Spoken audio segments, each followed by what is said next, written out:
Саламатсыздар ма, құрметті білім алушылар. Бүгінгі біздің оқытылатын пәніміз Қазақстан Республикасының конституциялық құқығы. Бүгінгі дәріс сабағымыздың тақырыбы Қазақстан Республикасының мемлекеттік органдарының конституциялық жүйесі. Яғни жоспар бойынша қаралатын үш мәселе бар. Бірінші, мемлекеттік орган түсінігі негізгі белгілері. Екінші, мемлекеттік органдардың ұйымдастырылу және қызмет етуінің конституциялық қағидалары.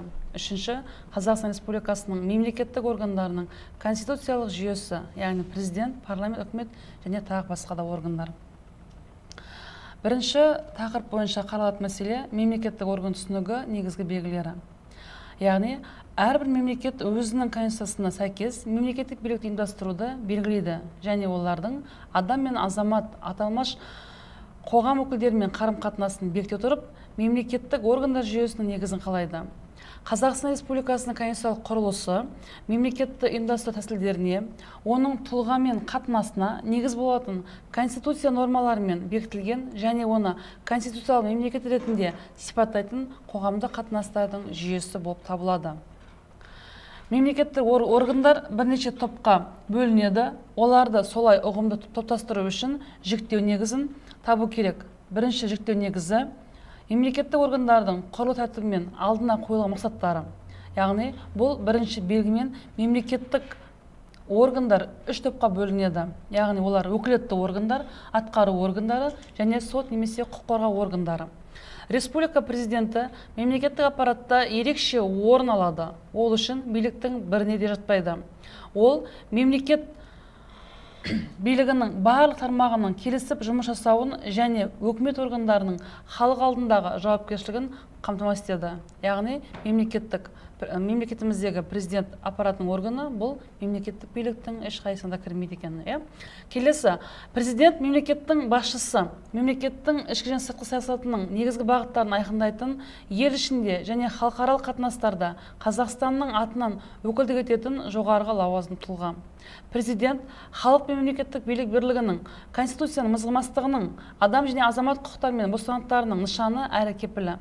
Республика президенті мемлекеттік аппаратта ерекше орын алады, бірақ ол үш биліктің біріне де жатпайды.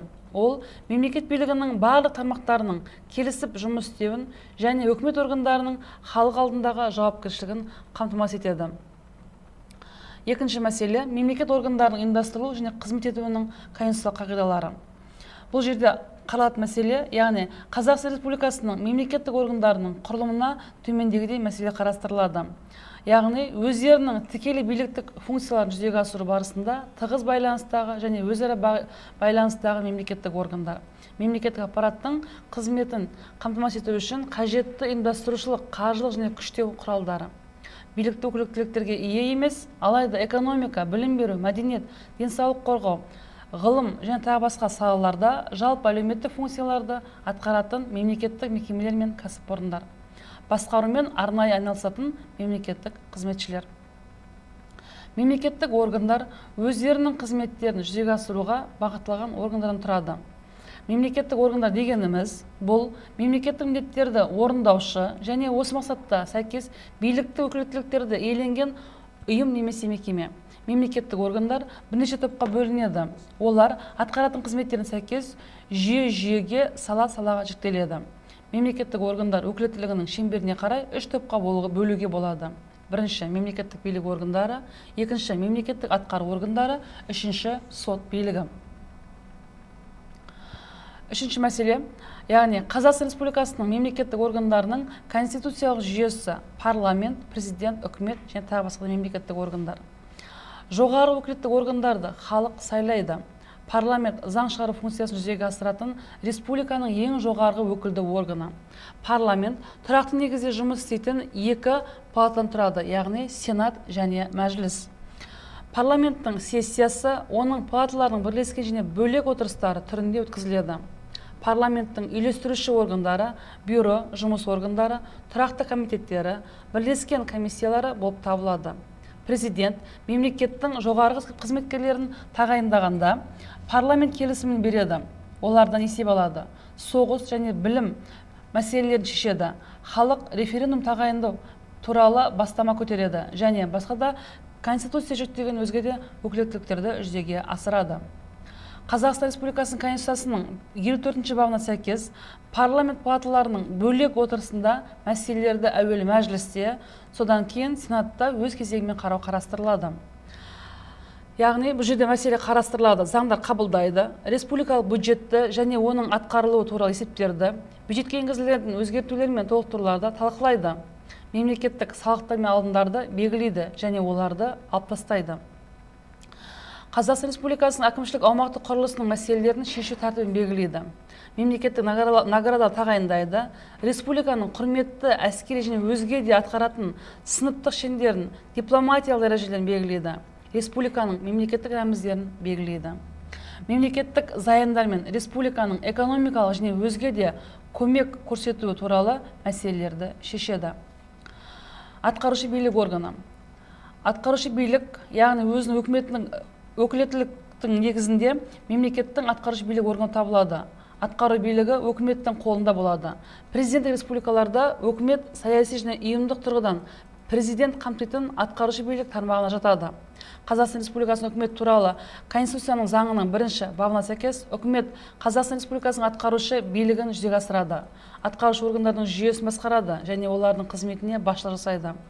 Үкіметті Қазақстан Республикасының премьер-министрі, орынбасарлары, республика үкіметінің аппаратының басшысы, республика министрлері, мемлекеттік комитеттердің төрағалары құрамында республиканың президенті құрады. Қазақстан Республикасының үкіметі туралы Конституция заңының 4 бабына сәйкес республика үкіметінің өкілеттік мерзімі төмендегідей. Яғни, республика үкіметі президенттің өкілеттік мерзімі біткенше іс-қимыл жасайды және жаңадан сайланған республика президенті алдында өзінің өкілеттілігін доғарады.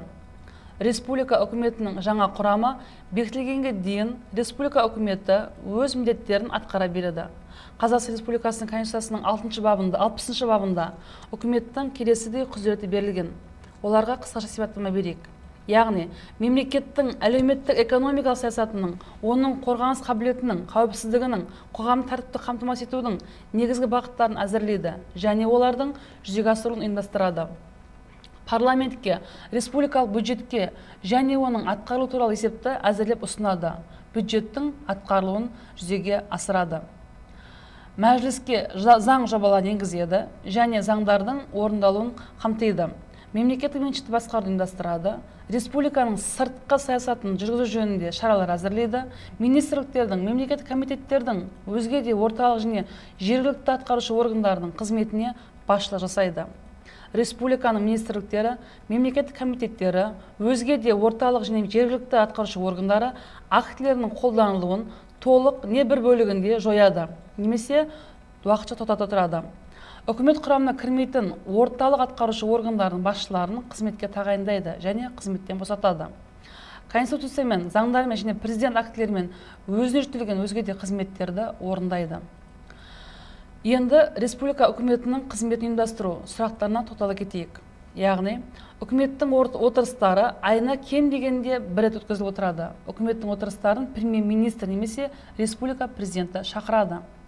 Үкіметтің отырыстарында премьер-министр төрағалық етеді.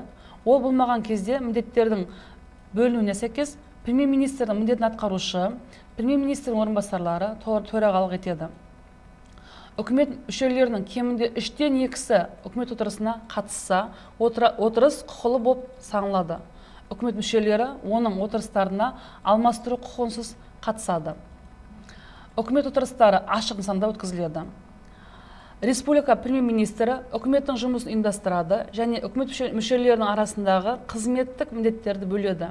Республика президентімен, парламентпен, конституциялық кеңеспен, жоғары сотпен, бас прокурормен, басқа мемлекеттік органдармен қарым-қатынаста үкіметтің атынан өкілдік етеді, немесе үкімет атынан өкілдік етуді тапсырады.